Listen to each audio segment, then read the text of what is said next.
या महाराष्ट्रातील मराठा समाजाचा आरक्षणाचा प्रश्न जो आहे तो गेली 4-5 वर्षापासून गाजवून आलेला आहे। या महाराष्ट्रामध्ये मराठा समाजाने आरक्षण मिळण्यासाठी 58 मोर्चे सकल मराठा या बॅनरखाली त्यांनी काढले।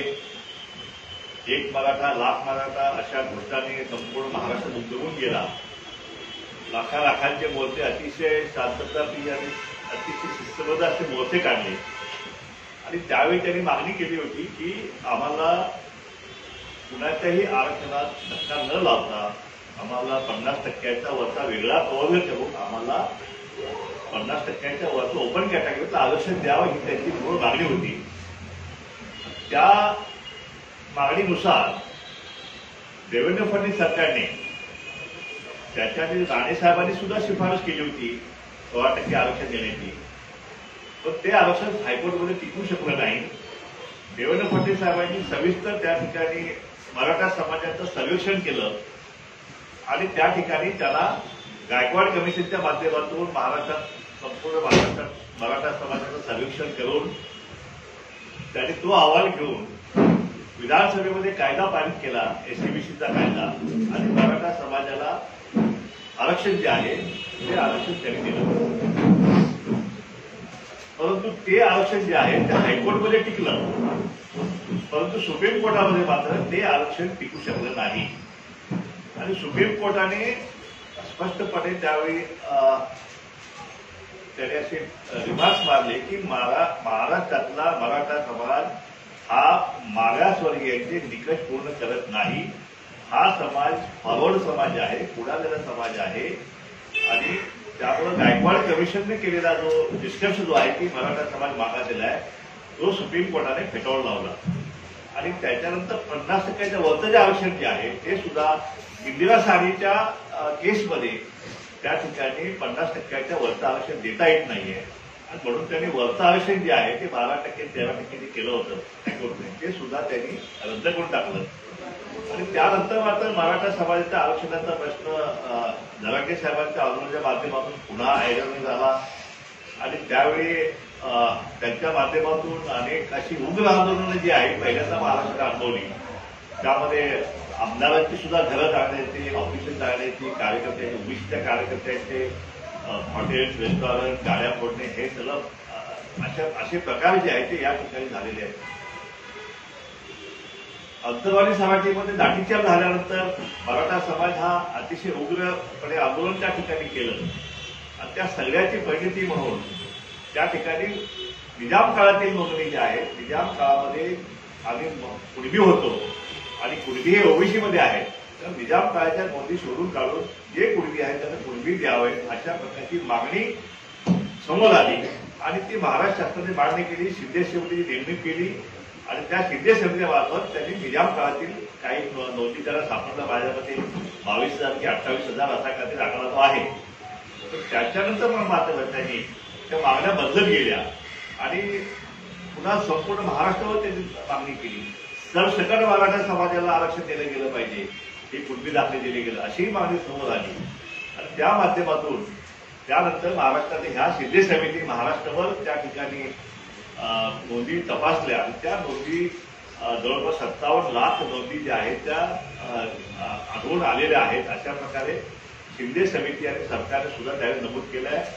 कलेक्टरला सगळ्यांना त्याने आदेश दिले गेले की तुम्ही ह्या नोंदी ज्या आढळून आलेल्या आहेत त्यांना सर्टिफिकेट देण्याचा सुद्धा त्यांनी आदेश दिले गेले। जात पडताळणीचा जो सर्टिफिकेट देण्याचा कायदा जो आहे किंवा जो नियमावली आहे ती नियमावली सुद्धा बदलण्याचा जो आहे तो प्रयत्न सरकारने केला की जेणेकरून त्याला ताबडतोब ते कुणबीचे दाखले द्यायला पाहिजे आणि अशा प्रकारे कुणबी दाखले घेऊन ओबीसीमध्ये येण्याचा जो आहे 57 लाख मराठा समाज आणि त्याच्यामध्ये सगळे सोयरे आणि गणगोत आणि शपथपत्र असे 3 हे जे आहे त्याच्यामध्ये ती मागणी परत त्यांनी लावून धरली। जरा केंद्रीय वाशीमध्ये त्यांचं हे आलं, मराठा आंदोलक वाशीपर्यंत येऊन धडकले आणि त्याच्यामध्ये त्यांनी सांगितले की आम्हाला सगळे सोयरे त्या 57 लाख नोंदी तर त्या दिल्याच पाहिजे, पण त्याचे सगळे सोयरे, त्याचे गणगोत आणि ज्यांनी शपथपत्र दिलंय त्या सगळ्यांना जो आहे त्या हे दाखले दिले गेले पाहिजे अशा प्रकारची मागणी ज्यावेळी आली त्यावेळी मात्र ओबीसी समाजामध्ये प्रचंड प्रमाणामध्ये एक भीतीचं आणि संभ्रमावस्थ वातावरण जे आहे. कारण आता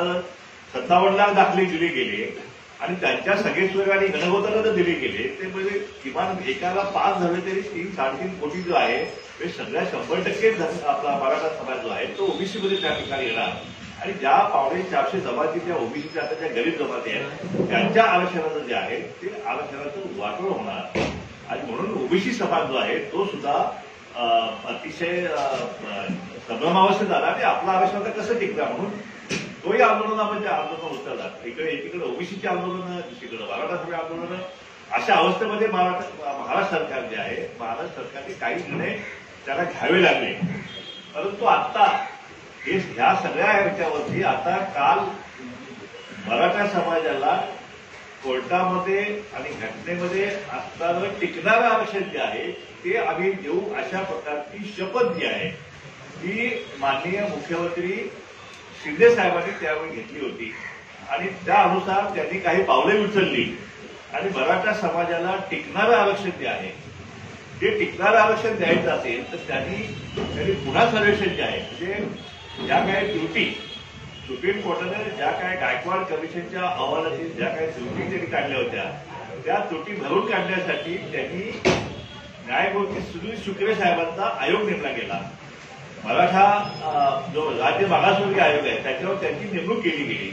त्यांचे सदस्य काय जुने ओबीसी होते ते बदलले आणि अशा प्रकारे नवीन आयोग जो आहे आयोगाचा सदस्य नेमला आणि त्यांना मॅन्डेट दिलं गेलं की तुम्ही मराठा समाजाचा सर्वेक्षण प्रत्येक घरोघरी जाऊन सर्वेक्षण करायचं. आणि त्याप्रमाणे त्यांनी सर्वेक्षण केला. त्याचा अहवाल त्यांनी सादर केला आहे. तो अहवाल जो आहे तो कॅबिनेटने काल सकाळी महाराष्ट्राच्या कॅबिनेटमध्ये शिंदे सरकारने तो अहवाल स्वीकारला आणि त्याचं रूपांतर जे आहे ते कायद्यामध्ये रूपांतर करण्यासाठी त्यांनी 1 दिवसाचं विशेष अधिवेशन जे आहे ते मराठा समाजाला आरक्षण देण्यासाठी बोलवलं. आणि त्या अधिवेशनामध्ये हा संपूर्ण बिल जे आहे ते बिल सादर करण्यात आलं. आणि ते बिल सादर करण्यात आलं ते बिल एक मतानं जे आहे एक मतानं सगळ्या विरोधी पक्षासहित सगळ्यांनी एक मतानं ते बिल मंजूर केलं गेलं. आणि पुन्हा एकदा जो आहे मराठा समाज जो आहे सोशली आणि एज्युकेशनली बॅकवर्ड जो आहे तो असल्याचं महाराष्ट्र शासनातर्फे जाहीर करण्यात आलं आणि तशा प्रकारे कायदा बनवण्यात आला. आणि ते शिक्षणामध्ये आणि नोकऱ्यांच्यामध्ये ते 10% आरक्षण जे आहे ते 10% आरक्षण देण्याचं प्रस्तावित त्यांनी केलेलं आहे. अशा प्रकारे आता हे टिकणारं आरक्षण असं आहे. शिंदे साहेब म्हणाले टिकणारं आरक्षण मराठा समाजाला त्यांनी हे दिलेलं आहे. आणि अशा प्रकारे आमच्याकडून फक्त एकच टीका होती की याचा ओबीसी आरक्षणाला कुठं धक्का लागतो की काय. आमची भीती होती की हा कायदा पारित करत असताना ओबीसीच्या आरक्षणाला कुठं धक्का लागतोय की काय. परंतु शिंदे साहेबांनी आम्हाला शब्द दिला की हा कायदा पारित करत असताना ओबीसीला आम्ही धक्का लावणार नाही. आम्ही कायद्याचं काल वाचन केलं त्याच्यामध्ये आम्हाला कुठेही ओबीसीच्या आरक्षणाला धक्का लागलेला आम्हाला आढळून आलेलं नाही.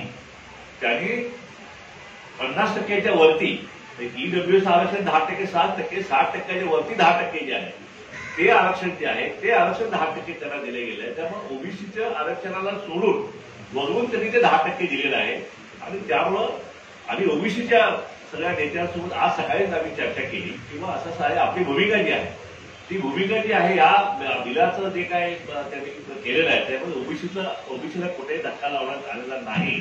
आणि त्यामुळे जे आहे आम्ही अशा प्रकारे मराठा समाजाला टिकणारं आरक्षण देण्याचं जो बिल काल पास केलेलं आहे सरकारनं त्याबद्दल आम्ही महाराष्ट्र सरकारचं आम्ही त्यांचं अभिनंदन करतो. त्यांना शुभेच्छा देतो की आणि विशेष म्हणजे मुख्यमंत्री एकनाथ शिंदे साहेबांचं आम्ही अभिनंदन करतो की त्यांनी हे टिकणारं आरक्षण जे आहे ते त्याचा कायदा पुन्हा एकदा पारित केलेला आहे. सगळ्या त्रुटी दूर केलेल्या आहे. आमच्या शुभेच्छा एवढ्याच की हे आरक्षण जे आहे आता त्यांनी समजा कोर्टामध्ये कुणी चॅलेंज केलं असेल तर ते कोर्टामध्ये त्यांनी टिकवलं पाहिजे आणि हे आरक्षण टिकावं अशी आमच्या समस्त ओबीसी समाजाच्या आमच्या नेत्यांची कार्यकर्त्यांची भूमिका आहे. कारण हे ओबीसीच्या बाहेरचं आरक्षण आहे. याच्यामध्ये आमचं सरकारचं आम्ही अभिनंदन करत असताना सरकारकडे आमच्या काही मागण्या पण आहेत. यामध्ये सरकारकडे आमची एकच मागणी आहे की आता हे आपण मराठा समाजाला पुन्हा एकदा मागासवर्गीय डिक्लेअर केलेलं आहे.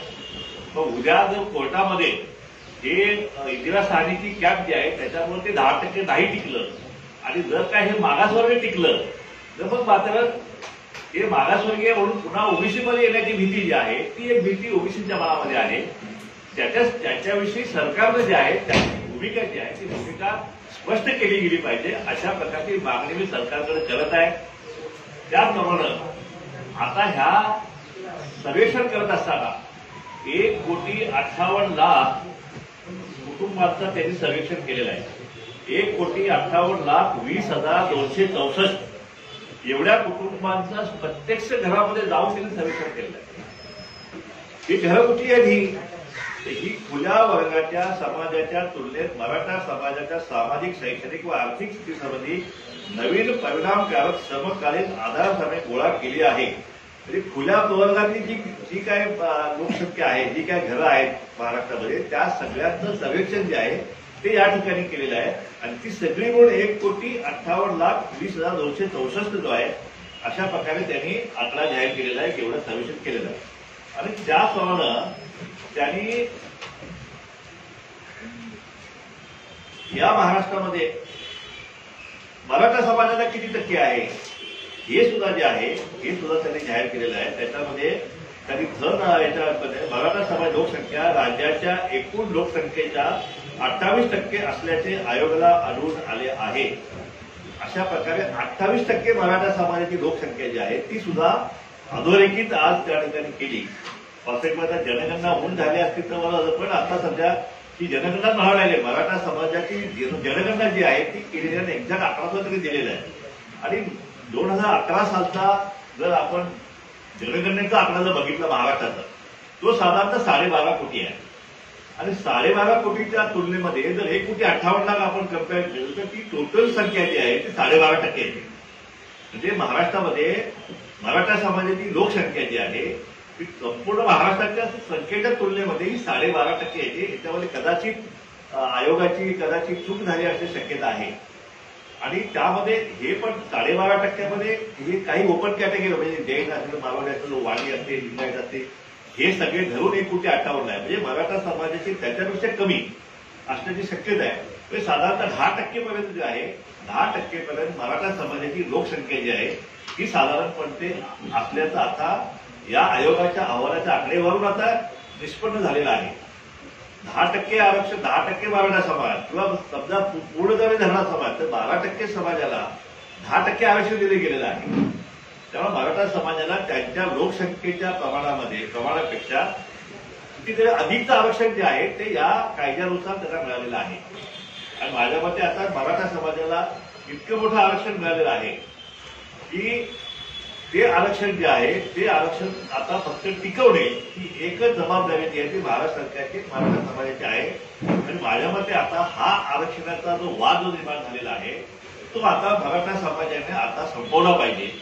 कारण एकीकडे हा जो कुणबी म्हणून ओबीसीमध्ये येण्याचा जो प्रकार आहे आणि आता हे जे आरक्षण जे काल कायद्यामध्ये दिलेलं आहे हे सरसकट सगळ्या मराठा समाजाने दिलेलं आहे. हे काय काही थोड्या ग्रुपला दिलेलं नाही, सरसकट सगळ्या मराठा समाजासाठी हा कायदा पारित केलेला आहे. आणि टोटल लोकसंख्येच्या प्रमाणात ते 10% दिलेलं आहे. आणि म्हणून माझी विनंती आहे सरकारला सुद्धा की आता आपण हे टिकणारं आरक्षण दिलेलं आहे, आम्ही तुमचं अभिनंदन केलेलं आहे. मराठा समाजाला आम्ही शुभेच्छा देतो की हे आरक्षण तुमचं टिकावं कोर्टामध्ये आणि हे आरक्षणाचा लाभ आपल्या गरीब मराठ्यांना त्या ठिकाणी झाला पाहिजे अशा प्रकारची भावना या ठिकाणी आम्ही व्यक्त करतो. आणि हे आरक्षण जे आहे हे आरक्षण आपण घ्यावं. परंतु जे आमचं ओबीसीचं आरक्षण जे आहे आता हे ओबीसीच्या बाहेरचं आरक्षण तुम्हाला दिलेलं आहे आणि त्यामुळे आता ओबीसीच्या आरक्षणावरचा हक्क जो आहे जे पूर्वी नोंदी घेऊन जे हे करायचा प्रयत्न चालू आहे तो आता मराठा समाजाने सुद्धा तो हक्क आता सोडून द्यावा. आणि सरकारला माझी विनंती आहे की आता मराठा समाजाचा हा कायदा पारित केल्यानंतर आता मराठा समाजाचं पूर्वीकरण जे आहे ते आता त्यांनी थांबवावं. ज्या काही नोंदी जे आहे तो शिंदे समिती जे आहे तो सगळा विषय आता थांबवून आता सरकारने फक्त आरक्षण जे आहे हे मराठा समाजाला टिकणारं आरक्षण कसं देत आहे ह्यावरती कॉन्सन्ट्रेट करून म्हणजे हे जर कुणबीकरण थांबलं तर मग मात्र मराठा आणि कुणबी हा जो आता वाद निर्माण झालेला आहे किंवा मराठा आणि ओबीसी हा जो वाद निर्माण झालेला आहे तो वाद महाराष्ट्रामध्ये संपुष्टात येईल. आणि पुन्हा एकदा महाराष्ट्र जो आहे तो सगळे समुदाय जे आहे म्हणजे मराठा, ओबीसी, दलित हे सगळे जे आहेत हे सगळे जात समुदाय जे आहे ते पुन्हा गोविंदानं महाराष्ट्रामध्ये एक दिलानं सगळे त्या ठिकाणी आणतील आणि पुन्हा जो पूर्वीचा जाती सलोखा जो आहे तो सुद्धा त्या ठिकाणी पुनर्स्थापित करण्यासाठी मदत होईल अशी माझी विनंती मराठा समाजालाही आहे, त्यांच्या नेत्यांनाही आहे आणि सरकारला आमचा हा म्हणून विनंती आहे किंवा आपण आता हे कुणबीचं हे जे दाखले देणं जे आहे ते आता थांबवावं. शिंदे समितीचा आपण आता कार्यक्रम आपण थांबवावा कारण आपण आता निर्णय घेतलेला आहे. सरसकट सगळ्या मराठा आरक्षण दिलेलं आहे. त्यामुळे आता हा वाद थांबवण्याचं हे जर आता फक्त ह्या सरकारच्या हातामध्ये आहे आणि मराठा समाजाच्या कार्यकर्त्याच्या हातामध्ये आहे. आम्ही गरीब समाज आहोत. आम्हाला कुणाचं हिसकावून घ्यायचं नाही, आम्हाला कुणाच्या आरक्षणामध्ये वाटा मागायचा नाही. जे आमचं जे ताट आहे त्यातली भाजी भाकरी जी आहे ती तुम्ही हिसकावून घेऊ नका. आता तुम्हाला वेगळी भाजी भाकरी जी आहे तुमचं वेगळं आरक्षण जे आहे हे तुम्हाला लोकसंख्येच्या प्रमाणात अधिकचं आरक्षण जे आहे ते सरकारने देऊ केलेलं आहे. त्यामुळे ते आरक्षण आपण घ्यावं अशा प्रकारची विनंती जी आहे ती मी सरकारलाही करत आहे, मराठा समाजाच्या नेत्यांना आणि कार्यकर्त्यांनाही या ठिकाणी करत आहे. सगळे सोयऱ्यांची जी अधिसूचना आहे त्याची अंमलबजावणी करा, आम्ही तीव्र आंदोलन करू किंवा कसं आहे की आता एकदा आता हे टिकणारं आरक्षण त्यांना मिळालेलं आहे आणि त्रुटी दूर करून मिळालेलं आहे. न्यायमूर्ती भोसले साहेब असतील, न्यायमूर्ती शिंदे साहेब असतील, न्यायमूर्ती शुक्रे असतील, सगळ्यांनी आता सांगितलं की हे आरक्षण जे आहे हे आरक्षण नक्कीच कोर्टामध्ये हे टिकणार आहे. आता टिकणारं आरक्षण आपल्याला मिळाल्यानंतर पुन्हा आणि ओबीसी मधलंच आरक्षण पाहिजे.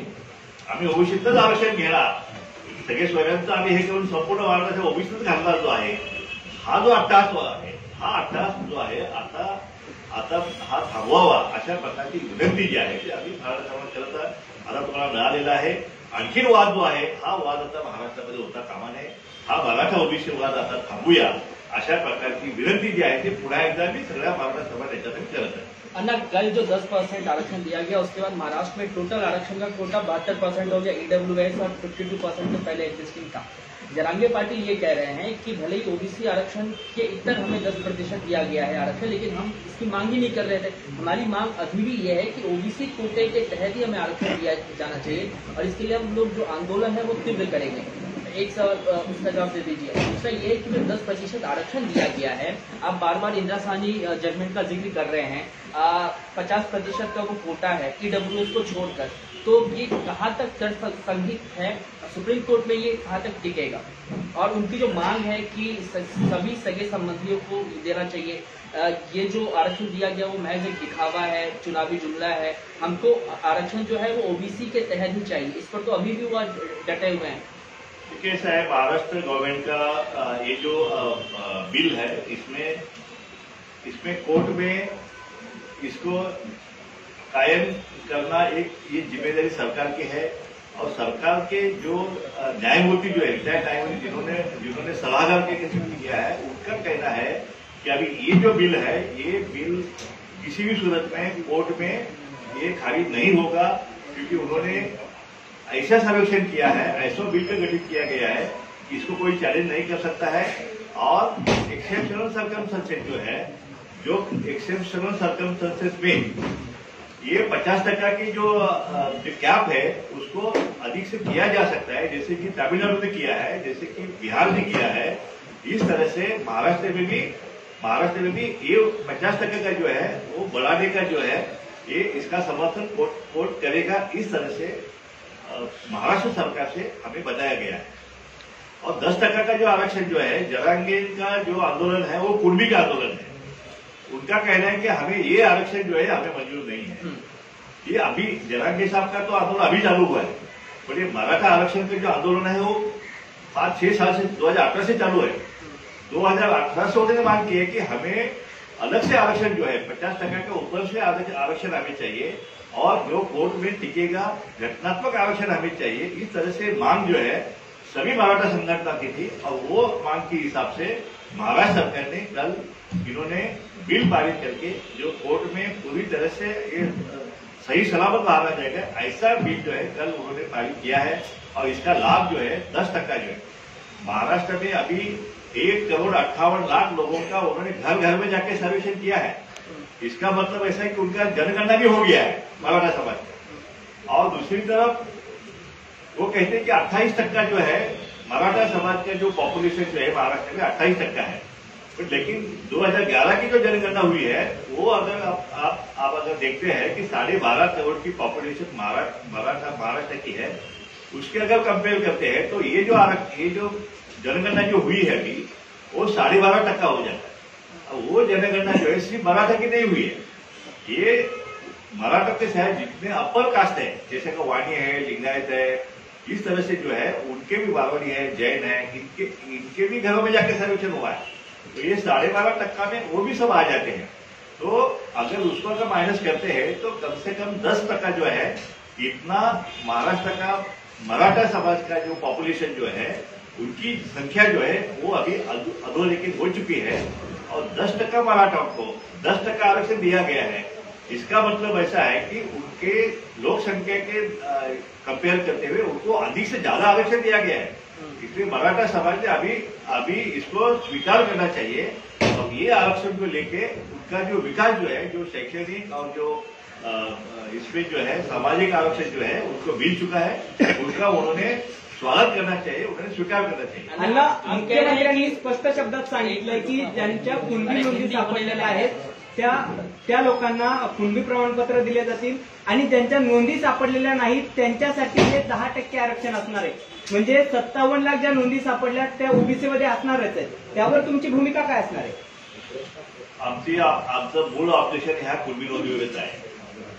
कुणबी नोंदी ज्या आहेत ना त्या त्यांनी निजामाच्या काळाच्या सांगितलं। आता निजामाच्या काळाच्या नोंदी जर आपण बघायला गेलं तर स्वतंत्र देशाची घटना ज्यावेळी बाबासाहेब आंबेडकरांनी ज्यावेळी लागू केली या देशामध्ये, त्याच्यानंतर या महाराष्ट्रात या देशामध्ये अनेक आयोग नेमले गेले, सगळ्या समाजाचं सर्वेक्षण झालं, त्याच्यामध्ये एससी कोण, एसटी कोण, ओपन कॅटेगरी कोण, हे सगळं ओबीसी कोण आहेत, भटकेमुक्त कोण आहेत, या सगळ्यांचं त्यावेळी सर्वेक्षण झालेलं आयोग नेमलेले आहेत आणि त्यामुळं हा विषय जो आहे तो त्यामुळे बंद झालेला आहे। आता जर कोणी म्हणत असेल की माझ्या अकबराच्या काळाचे 2 माझ्या शिल्लक राहिलेली आहे किंवा निजामाच्या काळाचे 2 शिल्लक राहिलेली आहे, तर तिला ह्या घटनेच्या चौकटीत जो आहे चौकटीत आता तिला बसवता येणार नाही, कारण सर्वेक्षण सगळं झालेलं आहे आणि त्याच्यामध्ये कोणी मागासवर्गीय जो नाहीये तो आता म्हणत असेल की त्या काळामध्ये आजोबा खापर पण जो होता त्यावेळी मागास होतो, पण आता सर्वेक्षण मध्ये आता आयोगाच्या अहवालामध्ये तुम्ही मागास नसाल तर त्यांना मागासवर्गीय जे आहे त्यांना क्लेम करता येणार नाही। त्यामुळे हे जे कुणबी नोंदी जे आहे चालू आहे हा विषय जो आहे हा तितकासा सोपा मार्ग नाहीये, कारण त्याला आम्ही चॅलेंज करणार आहोत, त्याला आम्ही चॅलेंज केलेलं पण नाही आणि त्या खाडाखोड करून जे आहे त्या नोंदी केलेल्या आहेत, अधिकाऱ्यांच्या दडपण करून सर केलेलं आहे। एकंदरीत काय तर कुणबी नोंदी करून ओबीसीमध्ये येणं हा जो त्यांचा जो प्रयत्न जो आहे तो सरळ साधा मार्ग नाहीये, त्याला आम्ही नक्कीच आव्हान देणार आहोत आणि म्हणून सरकारकडे आमची मागणी आहे की कुणबीकरण जे आहे ते तुम्ही ताबडतोब थांबवा। आम्ही तुमच्या ह्या बिलाचं जे आहे आम्ही स्वागत केलेलं आहे, मला शुभेच्छा दिलेल्या आहेत आणि हे बिल टिकावं अशी आम्ही अपेक्षा आम्ही या ठिकाणी व्यक्त करतो। पण मराठा समाजाचं आता कुणबी दाखले घेऊन ओबीसीमध्ये जे घुसखोरी चालू आहे ती ताबडतोब आता थांबली गेली पाहिजे आणि ती जर नाही थांबली आणि ती जर आणखीन अशी जर चालू राहिली तर मात्र ओबीसी आणि मराठा जो आहे तो संघर्ष या महाराष्ट्रामध्ये अटळ आहे। कुणबी जाति प्रमाण पत्र को लेकर ही सवाल है। 10% अलग से दिया गया है, लेकिन 57 लाख जो कुणबी जाति प्रमाण पत्र मिले हैं, सरकार ने उनको ये कहा है कि आप ओबीसी के तहत आरक्षण लेने के लिए बाध्य हैं, वो अगर आप लेना चाहे तो लीजिए, वो आपके ऊपर है। मनोज जरांगे पाटिल भी तो यही कह रहे हैं कि हमको ओबीसी के तहत चाहिए और जो 57 लाख कुणबी जाति प्रमाण पत्र मिला है उनके अलावा जो उनके सगे संबंधी हैं उनको भी लगातार वो मांग कर रहे हैं, उसको लेकर आप क्या कहेंगे? और वो एक्सटेंशन भी जो है वो कमेटी का बढ़ा दिया गया ताकि वो जो रिसर्च वर्क है आगे चलता रहे। देखिए जो सजेशन ऑब्जेक्शन जो सरकार ने मंगाया था उसके रिस्पांस में 6.5 लाख सजेशन ऑब्जेक्शन हमने गवर्नमेंट को दिया है।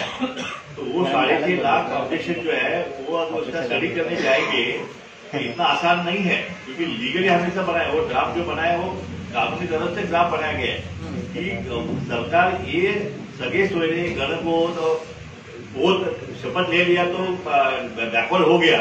और दूसरी बात ऐसी कि ये जो उन्होंने सगे सोयरे का जो अधिसूचना निकालने जा रहे हैं वो सिर्फ ओबीसी के लिए नहीं है, वो एससी के लिए भी लागू पड़ता है, वो शेड्यूल ट्राइब के लिए भी लागू पड़ता है, वो एसबीसी के लिए भी लागू पड़ता है।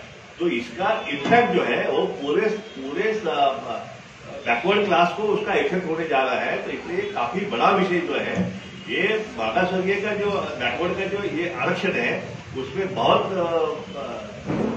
ये होने वाला है। इसमें सीधा रास्ता नहीं, सभी जो जनजाति है जो मागासवर्गीय बैकवर्ड में वो सभी इसको अपोज करने जा रही है। और महाराष्ट्र में ये बैकवर्ड क्लास का जो आरक्षण है उसका जो है सत्यानाश होने जा रहा है ये आरक्षण के ये मसूदे की वजह से। तो ये शासन निकालना नहीं चाहिए।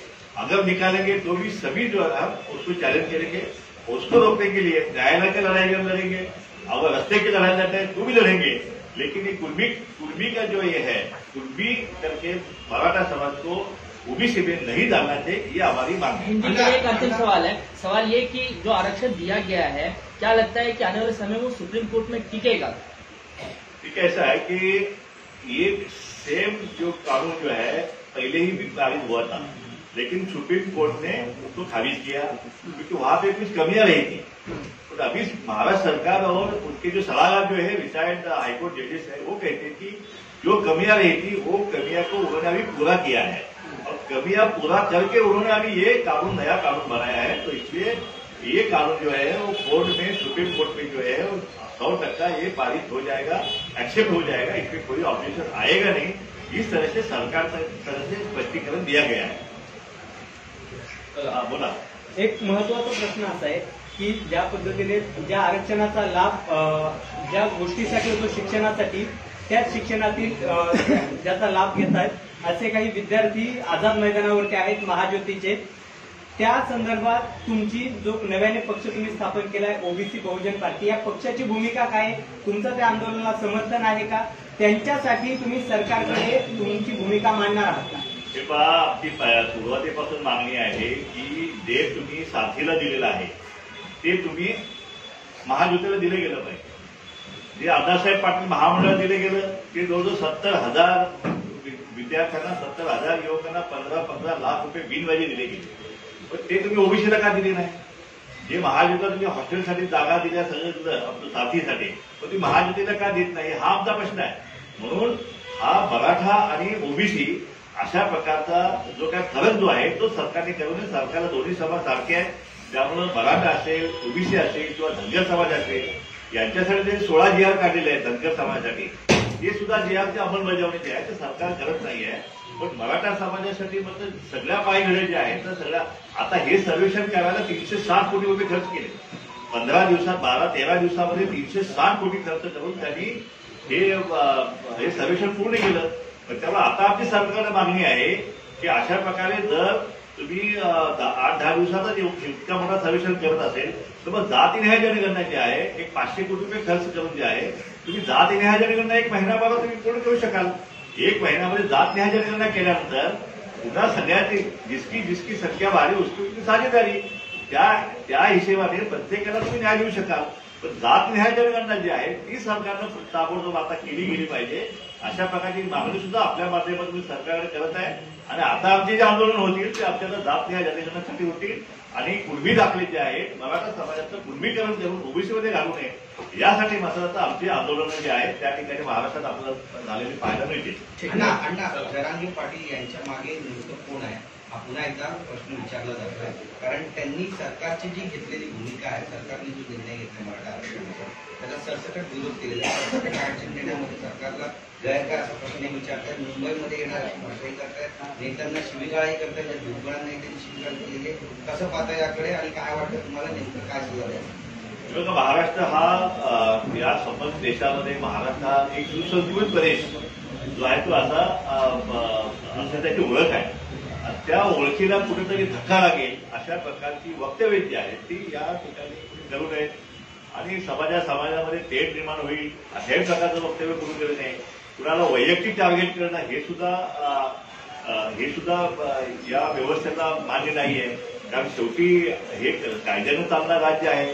त्यामुळे कायद्यानं चालणारं राज्य असताना कायद्यात बसेल अशाच प्रकारची भाषा जी आहे ती सर्वांनी त्या ठिकाणी वापरली पाहिजे। आमच्याकडून तर आम्ही इतकी कटाक्षाने आम्ही भाषा वापरतो की कुणालाही हट होणार नाही अशा प्रकारे आम्ही सुद्धा कुणाला अपशब्द वापरत नाहीये। त्यामुळे अशा प्रकारची भाषा जी आहे ती या ठिकाणी थांबवली गेली पाहिजे. हा आरक्षणाचा लढा प्रत्येकाला आपला अधिकार आहे, प्रत्येकाला आपापला आरक्षणाचा लढा लढू शकतात, पण ते करत असताना इतर समाजाच्या भावना दुखवणार नाहीत याची काळजी जी आहे ती सर्वांनी घेणं आवश्यक आहे. भुजबळांनी कारवाईची मागणी केलेली आहे आणि जरांगे पाटील यांच्या मागे नेमकी कोणती शक्ती आहे असं आता प्रचार सुरू झालाय, प्रश्न विचारला जातो, तुमचं मत आहे? ते पण कसं आहे की ह्या आरक्षणाचा हे सगळे विषय जे आहेत ते सगळे विषय इलेक्शनच्या तोंडावर सगळे बाहेर येतात. आता सुद्धा समोर लोकसभेची निवडणूक आहे, त्याचप्रमाणे समोर त्यानंतर काही महिन्यात विधानसभेची सुद्धा निवडणूक आहे. त्यामुळे एकंदरीत हे आरक्षण जे आहे याच्याकडे पॉलिटिकल कम्युनिटी म्हणून काही नेते मंडळी बघत असतात आणि त्यामुळे हे वाद प्रतिवाद जे आहेत ना ते एकमेकावरती हे चालू असतात आणि त्याच्यामुळं यांचं राजकारण होतंय. पण त्या ठिकाणी गरीब बिचारा हे जे समाज जे आहेत ते गावागावामध्ये पोट भरण्यासाठी गावसभा लागतात, त्यांच्यामध्ये मात्र त्यांना मात्र सगळं भोग भोगावे लागतात. आणि म्हणून माझी विनंती आहे, सरकारला सुद्धा विनंती आहे, सगळ्या राजकीय पक्षाच्या नेत्यांना माझी विनंती आहे की आता हे जे आरक्षणाचं जे काय खळखळाट झालाय महाराष्ट्रामध्ये आणि त्यामुळे महाराष्ट्राचं जे काय वातावरण जे बिघडलेलं आहे ते वातावरण मात्र आता आणखी बिघडून न देता आता हा विषय जो आहे हा विषय थांबवणं हे सगळ्यांच्या हिताचं आहे. हे जर नाही थांबलं तर शेवटी आत्मसंरक्षणाचा अधिकार जो आहे तो सगळ्यांनाच आहे.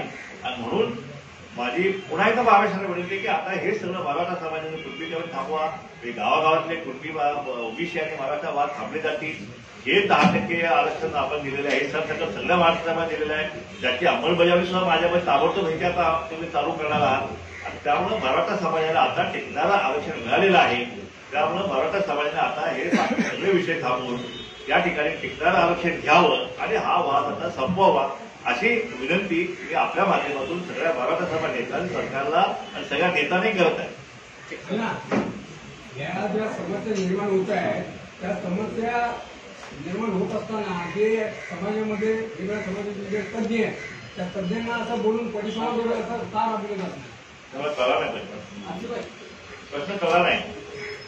या ज्या समस्या ज्या निर्माण झालेल्या आहेत आतापर्यंत जे समाजामध्ये जे विद्वान आहेत तज्ज्ञ आहेत तर त्यांना बोलून असं परिसंवाद का राबवलं जात नाही जेणेकरून समाजामध्ये जी दुही माजलेली आहे ती दुही माजणार नाही. काय आहे की या सध्या सगळ्या वातावरणामध्ये तज्ञांचं कुणी ऐकायच्या परिस्थिती नाहीये.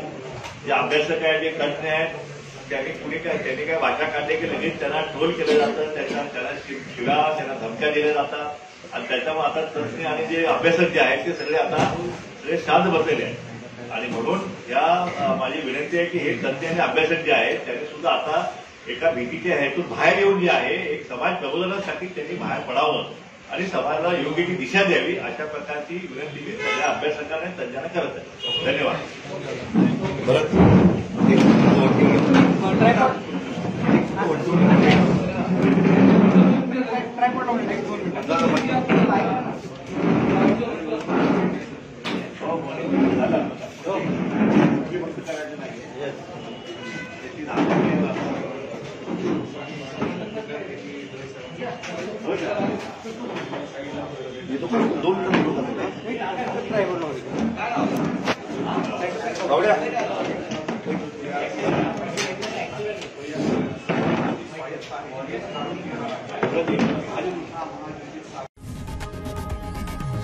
लोकशाही मराठी ऐका, पहा, जागरूक रहा.